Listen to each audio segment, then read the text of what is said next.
That's hello and goodbye in pretty much all of continental Europe. So I feel like that one's really useful. Ciao, welcome to period 4. We are rocking and rolling through this, and you guys by now are like, you could probably teach it to me.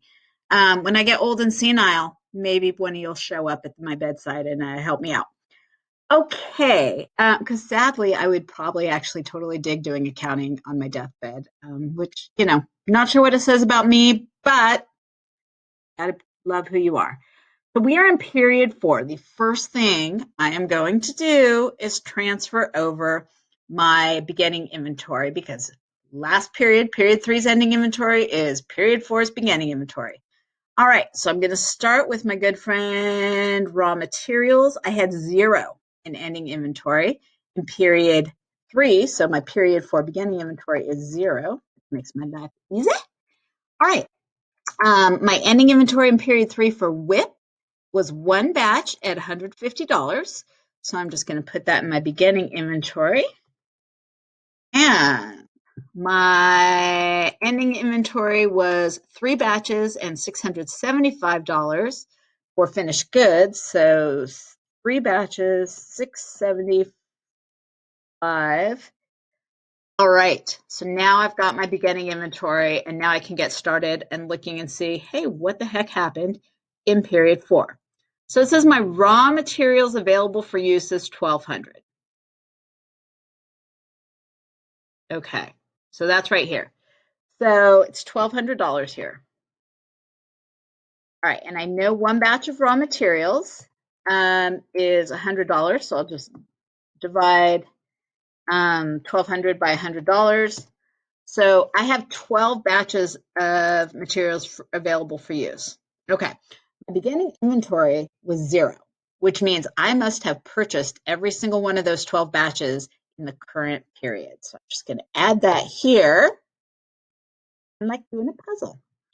Okay, and then it tells me my direct material used were $1,000. So that's $1,000 here. And again, to get my number of batches, I'm going to divide my dollars by 100 because I know it's $100 per batch. So if I had 12 batches of raw materials I could have used, but I only used 10, that means there must be 2 lurking there in the pantry in my raw materials ending inventory. So 2 times 100 is 200. Okay, 1,200 minus 200 is 1,000.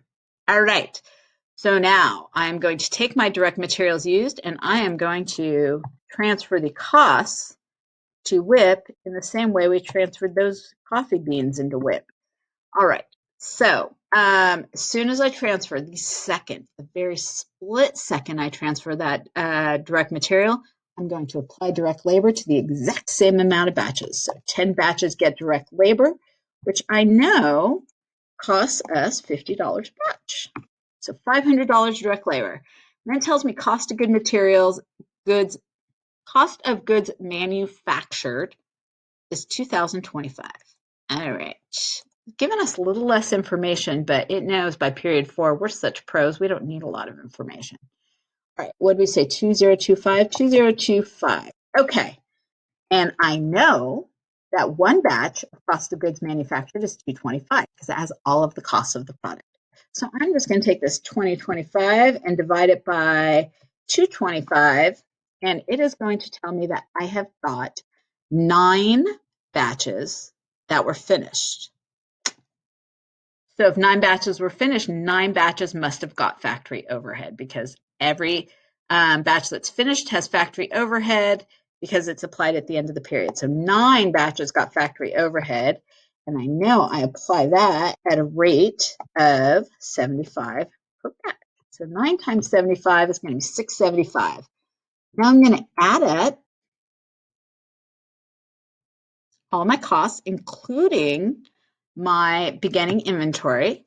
All right, so my total costs that were in WIP this period were $23.25.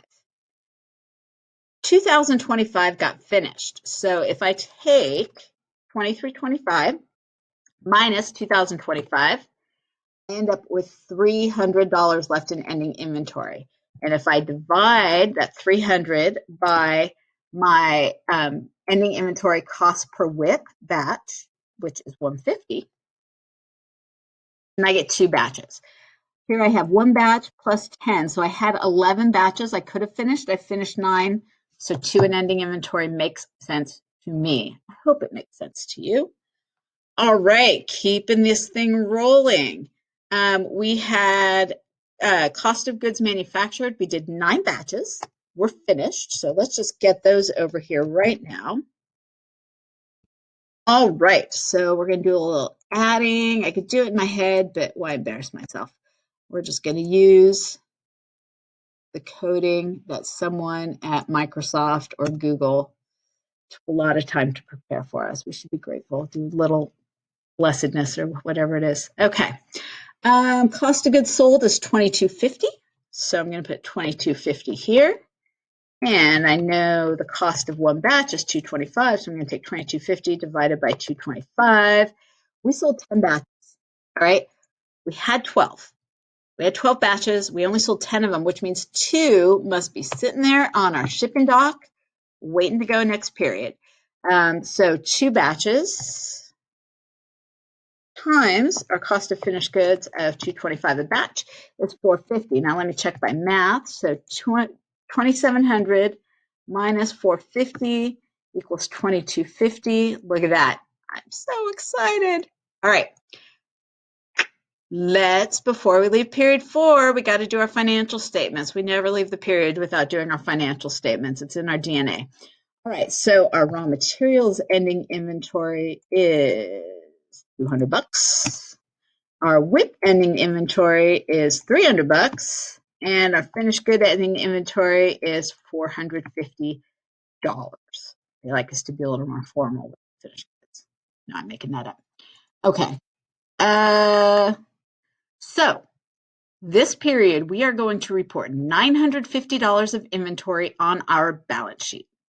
Now, what about our sales? We sold 10 batches. So 10 batches times 10 pounds per batch times $40 per pound. Our sales were $4,000. Our cost of goods sold was $22.50. So if I take my sales minus my cost of goods sold plus sales minus cost of goods sold, I'm going to get $1,750 of gross profit, and that gives me a margin of